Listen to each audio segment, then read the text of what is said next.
668,000 subscribers, 180 million views. Seems like a good time to delete my channel. Would you like to know why and when and what happens next?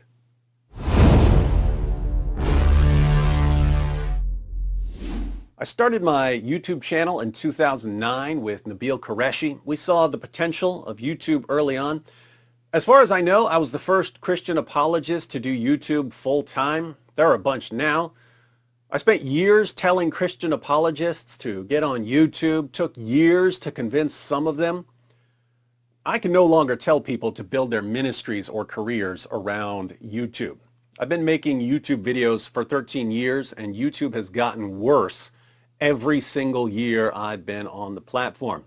It would be one thing if they had reasonable people enforcing rules. They don't. They've programmed bots to delete videos and channels, and the people who review the appeals are activists who use their positions to decide what they want the world to see.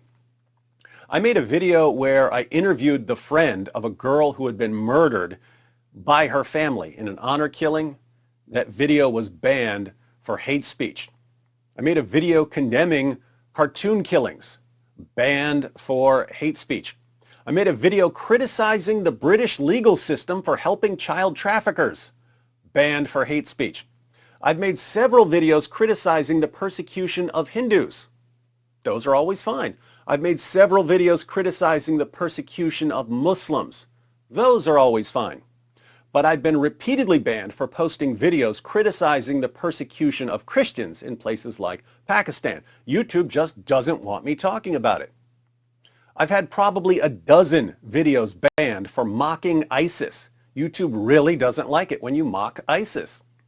When people send me death threats and I take screenshots and put them in a video, I get banned for hate speech. Yes, I get banned for talking about threats against me. Meanwhile, if you're a popular YouTuber calling for the public executions of ex-Muslims, you're fine on YouTube. This is a part of our religion. There's a reason to it. Yeah? There's a reason why there's a capital punishment. Because people like you, little weaklings, who leave their religion and cause corruption in the land by spreading it, the capital punishment in Islamic law would be applied to you. We have no doubt. And we're proud of that. If you're a sheikh telling your followers to prepare for the future when they'll go door to door, giving people the option to convert, pay protection money, or be murdered, you're fine on YouTube. Publicly, Islam rules. If they refuse, then we have to fight. And if we fight you, then we capture you, you become our slaves, and we take your land, and you take because you refuse, I give you two good options. Keep in mind, I'm not saying these guys should be banned. I'm simply pointing out the hypocrisy. They can literally call for genocide, and YouTube will help them shout their message from the rooftops, the same rooftops they want to throw homosexuals off of. But if I make a video criticizing their calls for violence, I get banned for hate speech. The people who decide what we're allowed to say on YouTube are morally insane. They are absolute lunatics. Now, my friends and I have gotten pretty good over the past year at getting YouTube to overturn bans and restore content. So YouTube gives me a strike. I appeal the strike. YouTube instantly rejects the appeal because they don't actually read them. And a bunch of us complain to Team YouTube on Twitter, and I contact YouTube directly and complain, and YouTube eventually admits that they were wrong for banning my content. But sometimes it takes weeks to get them to fix their mistake. By the time they fix their mistake, I've already served my entire 7-day sentence. These guys are like cops who walk around arresting people for no reason and then reluctantly release the people after they've served their entire sentence for completely bogus charges. YouTube has adopted a punish first, ask questions later, guilty until proven innocent policy.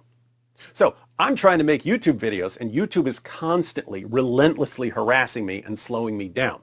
And the random bogus strikes affect your plans. We've been planning for years to do a 50-part apologetics series where I would release one video per week for 50 straight weeks and people from around the world would translate the videos and re-record them in their own languages. What's the main monkey wrench in that plan?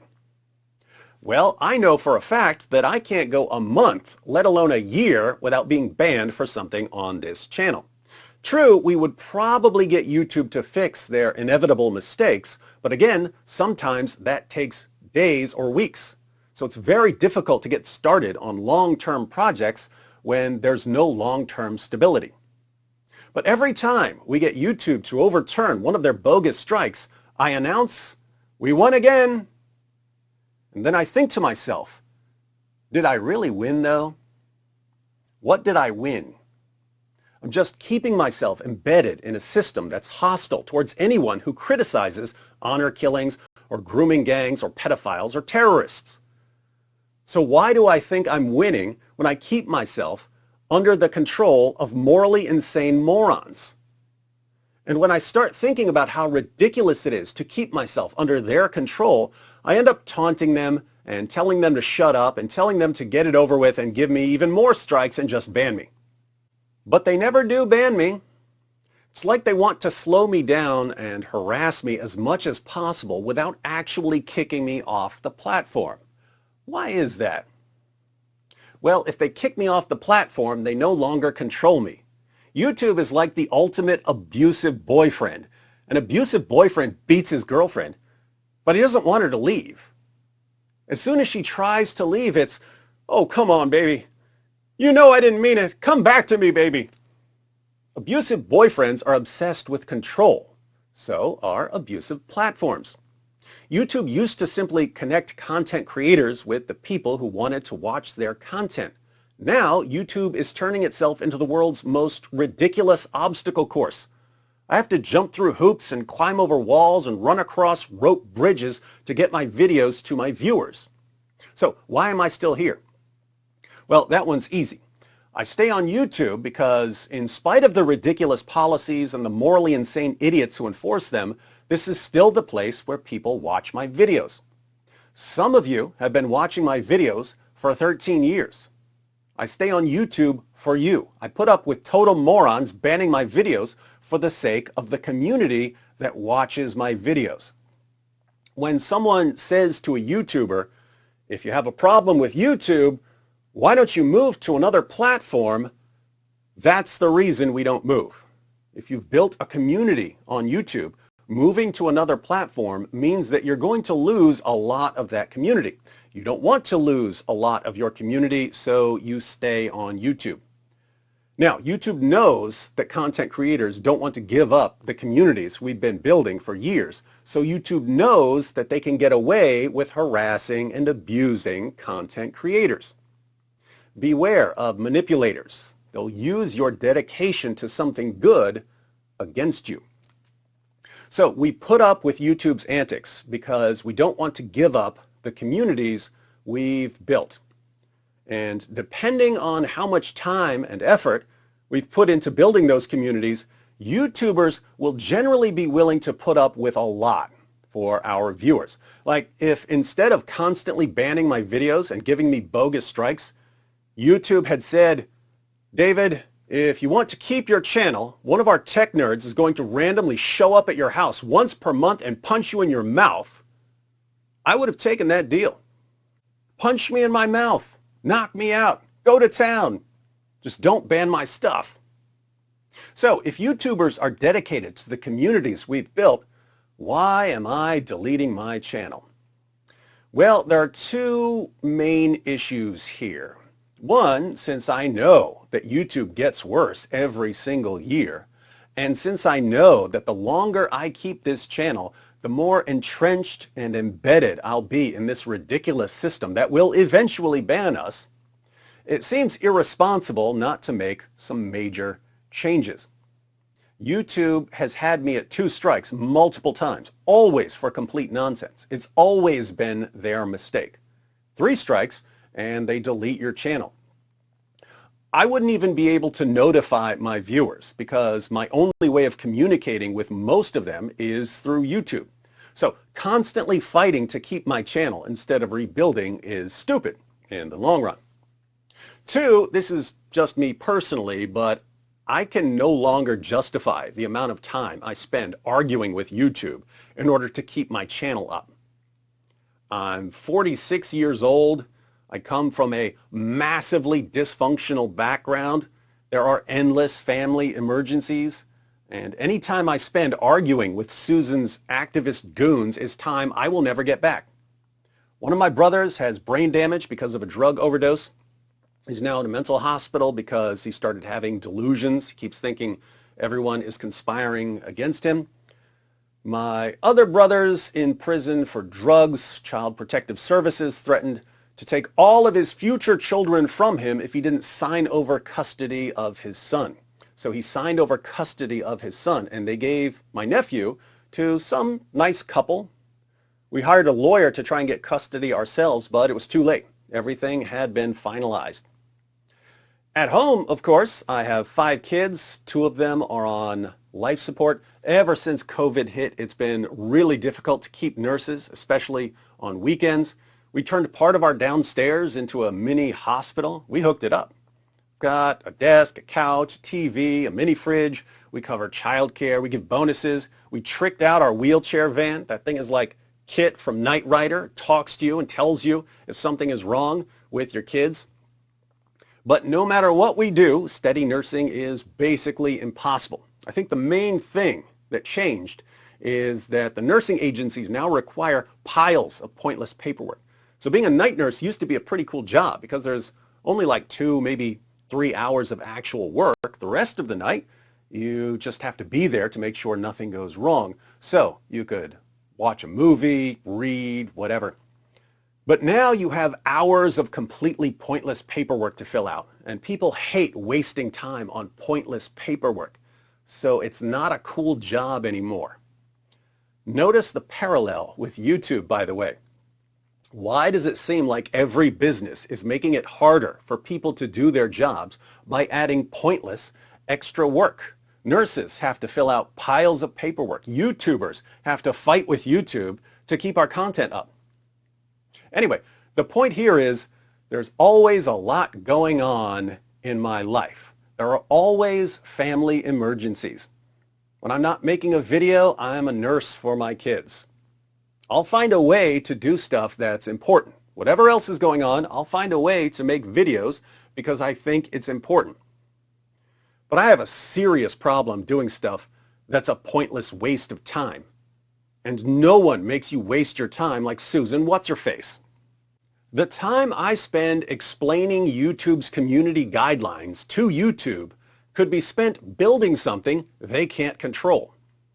So why don't YouTubers do that? Because YouTubers don't realize how much power they really have. YouTubers are the reason YouTube is popular. No one in the history of YouTube ever came to the platform for Susan What's-Her-Face. No one ever came to YouTube for the coders. People come to YouTube for the videos. We make those. We're the ones who made this platform popular, and YouTube treats us like garbage. Why don't we leave and go somewhere else? We'll stay in a bad situation for the same reason people always stay in a bad situation. People are scared of the desert. Think about the story of the Exodus. The children of Israel were slaves in Egypt, horribly oppressed.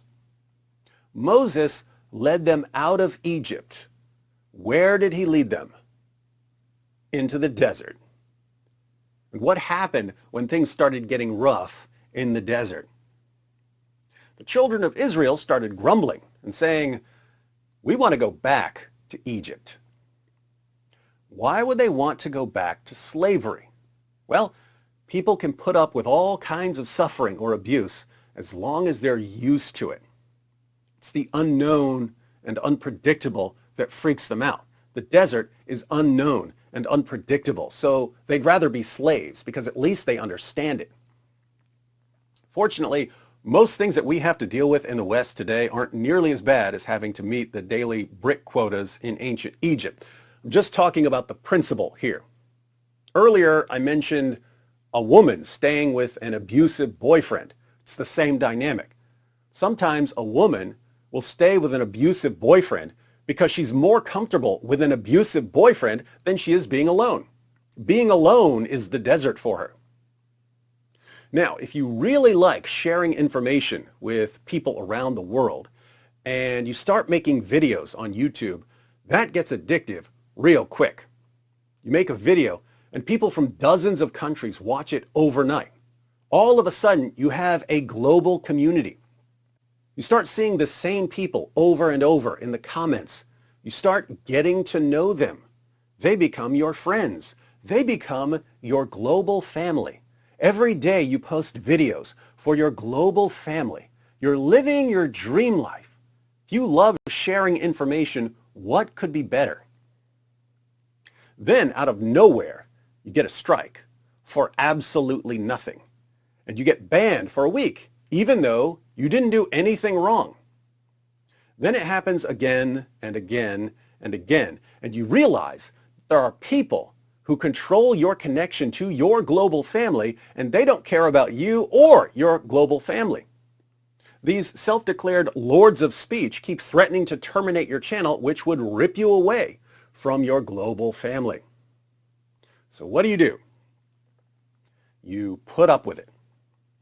You're not going to leave your global family just because the self-declared lords of speech keep harassing and threatening you. But in your mind, you start wondering, is there a way to stay connected to my global family without being under the control of a bunch of power-tripping, morally insane idiots? Is there a way to keep the fellowship without the censorship? That would be the promised land for a YouTuber. But where's the promised land? It's not one of the other platforms. Your global family isn't there.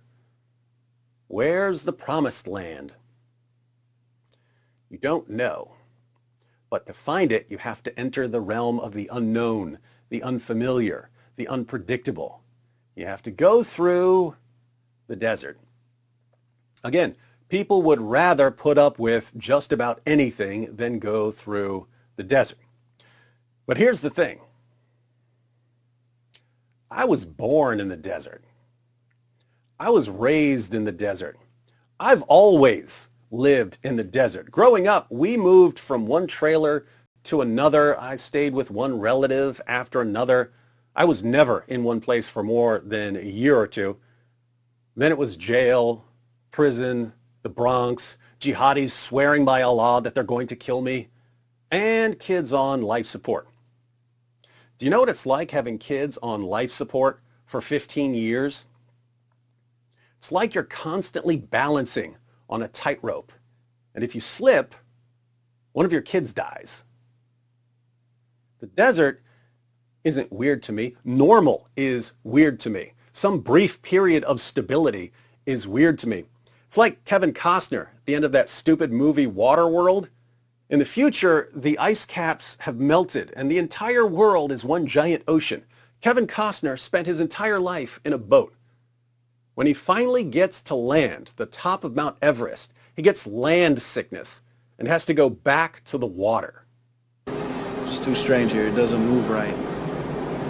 Mom said that it's only land sickness. When you've been through the West Virginia trailer park system and the jail system and the prison system, and you've got terrorists threatening to murder you and your kids are hanging on to life by a thread, it's just hard to be intimidated by some loser pushing a ban button from the comfort of his safe space. I'm just not scared of YouTube, and I'm not scared of the desert. So, if someone has to burn his channel to the ground and figure out how to defeat YouTube, it might as well be me.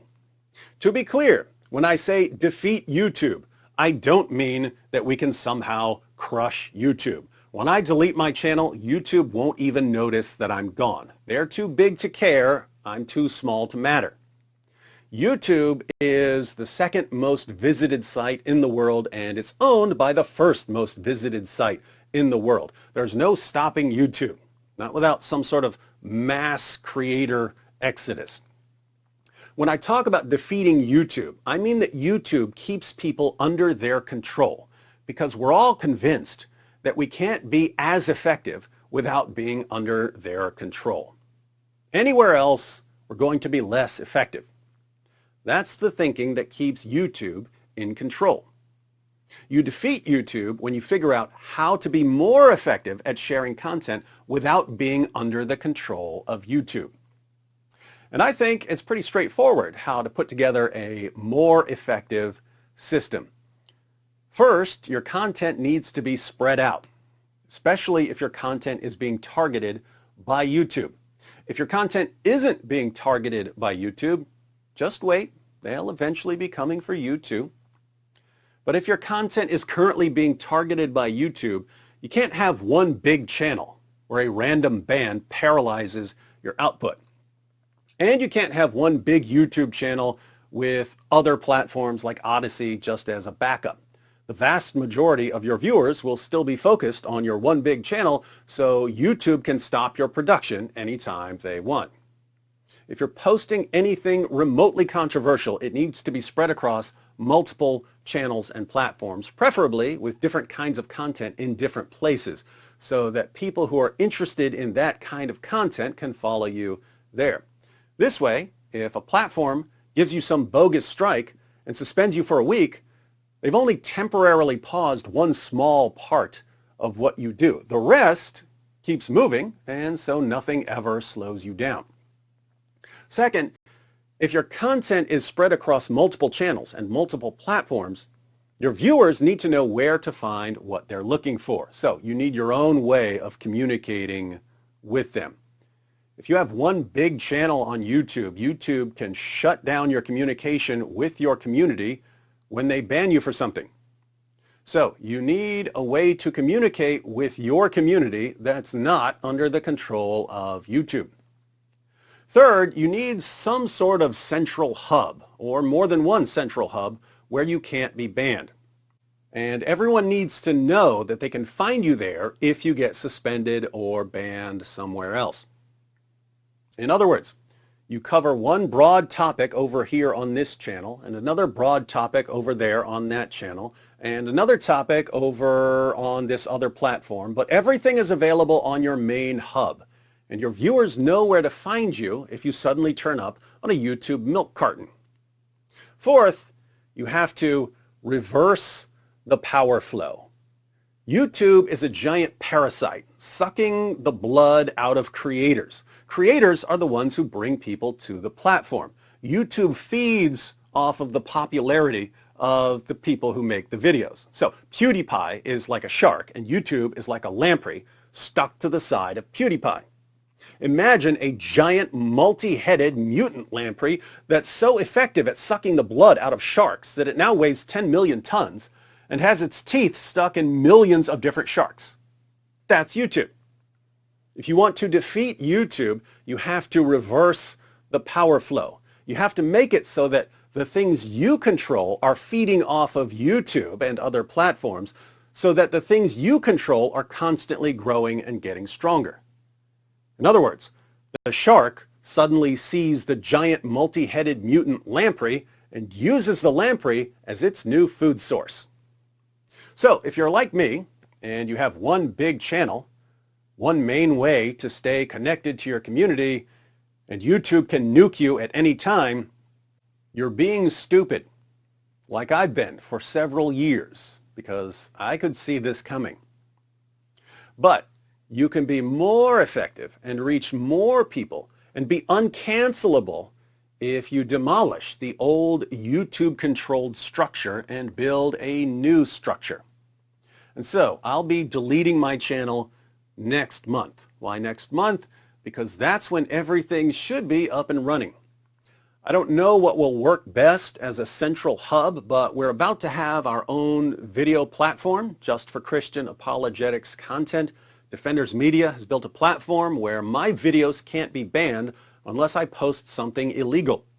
All of my content that's currently here will be there. That platform launches next week. Later in June, my new website and community app will launch. These are also set up to host content. They're owned by me, so they're uncancelable. And I've been assured that even in the event of massive site-wide destruction by hackers, everything will be restored in about 20 minutes. These will be the central hubs of my media network. Then I just have to crank out content for various channels and platforms. Since we won't be in constant danger of being canceled, I'm scheduled to record the entire 50-part Apologetics Empire series in a studio next month. So get ready, translators. After that, Brother Rashid and I are going in on our own studio. We just need to agree on a location. There are several good locations where we can get a 2-room studio, but we'd rather have a place where we can expand as needed, and that's a bit trickier. As soon as we agree on a spot, Robert Spencer has already agreed to join us for shows. One very important part of all of this is that I need a full-time videographer and editor, so let me know if you'd like to apply.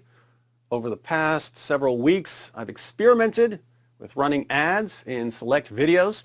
I wanted to see if by running ads I could earn enough to hire someone to work for me full-time. I've long believed that roughly half of what I do to make my videos could be done by someone else, probably even better. So when it comes to the content of my videos, the points I'm making, I don't want anyone touching that. But when it comes to setting up and recording and making graphics and editing and posting and making thumbnails, those are things that someone else could do. And if someone else were doing those things, I would have twice as much time to focus on content, which would really help if I want to produce unique content for multiple channels and platforms. And I found out that, yes, if I run 1 or 2 ads per week in my videos, I can hire a full-time videographer and editor. I know plenty of people who can edit for me from a distance if I send them files, but that's not what I'm looking for. I'm looking for someone with the relevant skills who moves here, shows up, sets up, records me, then goes and edits while I get started on the content for the next video. That sounds like something you'd like to do. Let me know because I have some questions for you. Now, costs are adding up quickly to cover some of the parts of this new network. If I want my entire library of videos under our control and unbannable, I do have to cover the costs of hosting. The estimate I was given to start is around $400 per month because I have a ton of videos. That goes down over time because once everything is up and running, we'll eventually have ads for Christian companies and that will offset the costs. But now, when we're at the startup level, it's about $400 per month. I'd just like to pay for an entire year in advance because I'm about to have a lot of other things to focus on. Then there's the website and app. The guy who owned Acts17.com held on to it for more than a decade. He knew I wanted it. He wasn't giving it up cheap. I kept holding out to see if he would drop the price. He never dropped the price. He only raised the price. Smart man. So I finally coughed up the money for Acts17.com. That's paid for. But now a team is working on building the website and community app. It's about $2,200 to get everything up and running. So doing a quick fundraiser for the $4,800 for hosting and the $2,200 for the website and app. If you'd like to chip in to help get this media empire started, the link to the fundraiser is in the description box. Some of you are always a little nervous about change. You may be thinking when I say all of this, but why delete your channel? Why don't you just leave this channel up while you start building your network? What can I say? I'm just a bridge burning kind of guy. Do you understand the idea of burning a bridge? A general burns the bridge behind him so that everyone knows the only way to go is forward. And the only way to survive is total victory. Apart from that, there's no way to just let this channel sit. This channel only exists right now because we're constantly fighting YouTube to fix their bogus strikes. The YouTube censors are like time vampires, sucking every bit of time you have and wasting it. Better to get it over with and stop wasting time. Videos that are still good can be reposted. In fact, feel free to download and repost any of my videos. Keep in mind, some of the videos on my channel aren't actually my videos. I posted some videos with permission. My videos are the ones like this. You can have them. I made them for you. They're yours. Again, good videos can be reposted on new channels. Some of my classic videos need to be re-recorded because I have way better equipment now than I had 10 years ago. If you're still worried about me deleting my channel, just keep two things in mind. One, every reason you're thinking of right now for why I shouldn't delete my channel, I've thought of it already. And two, every reason you're thinking of right now for why I shouldn't delete my channel, that's what YouTube uses to keep you under their control. They know what's important to people, and they use that to control us. If I have to burn my channel to the ground to break their control over us, then call me the Human Torch. As a final thought, I have to say, I really don't understand why some people get scared in these situations. Do you really think we can't beat these losers? Are they unbeatable? 15 years ago, jihadis told me that they couldn't be stopped. All you had to do was look at their rate of growth, and their victory was inevitable, mostly due to high birth rates. Their triumph was mathematically certain and only a few decades away. Here we are just 15 years later, and everyone is hammering away at the foundations of their jihadist ideology.